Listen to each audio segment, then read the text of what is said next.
అవకాశం కాలినటువంటి గుంతకల్ నియోజకవర్గం చెందినటువంటి ముక్తి మండలం గుంతకల్ మండలం చేసినటువంటి యాదవులందరికీ ధన్యవాదములు.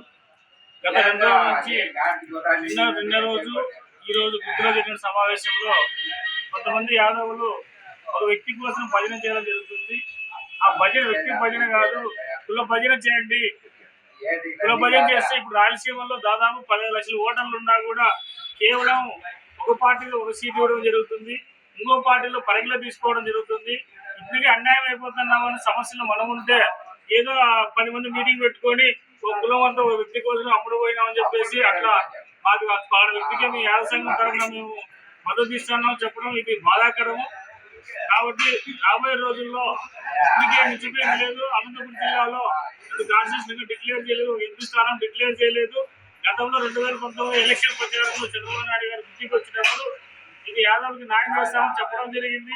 అదేవిధంగా గత సంవత్సరం 23లో యువజనం పాదయాత్రలో నారా లోకేష్ గారు సోమంతపల్లిలో మీటింగ్ పెట్టడం, రాయలసీమ నుంచి మిమ్మల్ని పార్లమెంట్ పంపిస్తామని చెప్పడం కూడా జరిగింది.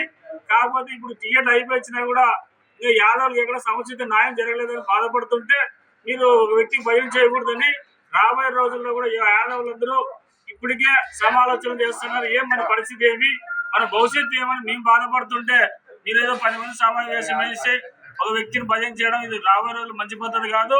ఇట్లాంటి ఎవరు చేసినా కూడా పెద్దలు ఇంకొక వారి ఈ విషయాన్ని తీసుకొని పరిగణలో తీసుకొని మనం ఇప్పటికే అన్యాయం అవుతున్నామని చెప్పి పరిగణలో తీసుకొని సమావేశాలు పెట్టుకొని మీరు బహిరంగ సపోర్ట్ చేయకూడదని కోరుకుంటున్నాం. అదేవిధంగా ఈరోజు రాయలసీమలో దాదాపు 40 లక్షల ఓటర్స్ ఉన్నా కూడా ఎంతో అన్యాయం జరుగుతుంది యాదవులకు. మిగతా కులాలు ముందుకెళ్తున్నాయి. ఈరోజు రాయలసీమలో జరుగుతున్నట్టు ఒక కులం బీసీ వర్గానికి చెందినటువంటి ఒక వర్గానికి ఎక్కువ సీట్లు ఇవ్వడం కూడా ఇది మంచి పద్ధతి కాదు. అన్ని వర్గాలకు మంచి పని, అన్ని వర్గాలకు సమన్వయం చేయాలని కోరుకుంటున్నాం. మేము ఎవరిని ఏ కులాన్ని పోయి విమర్శించడం కాదు. రాయలసీమలో ఉన్నటువంటి అన్ని వర్గాలకు అందరికీ సముచిత న్యాయం చేయాలి. ఒక వర్గానికి 5 సీట్లు ఇవ్వడము, ఇంకో వర్గానికి 4 సీట్లు ఇవ్వడము, ఇంకో వర్గానికి కూడా పక్కన పెట్టడం ఇది మంచి పద్ధతి కాదు. అన్ని బీసీ కులాలు చేస్తుంటే అందరూ ఇబ్బంది పడుతున్నారు. కాబట్టి అందరికీ ఎవరైతే ఓటర్స్ ఎంత ఉన్నారో పరిగణలో తీసుకొని యాదవులకు ఇప్పటికైనా ఒక ఎంపీ సీటు, ఒక ఎమ్మెల్యే సీటు అనంతపురం జిల్లాలో కేటాయిస్తారని 2 పార్టీలకి పొద్దు ఈ సమావేశం వినియోగించుకుంటున్నాం. కాబట్టి ఇది కాగినట్టు అందరికీ ధన్యవాదాలు. జై యాదవ్.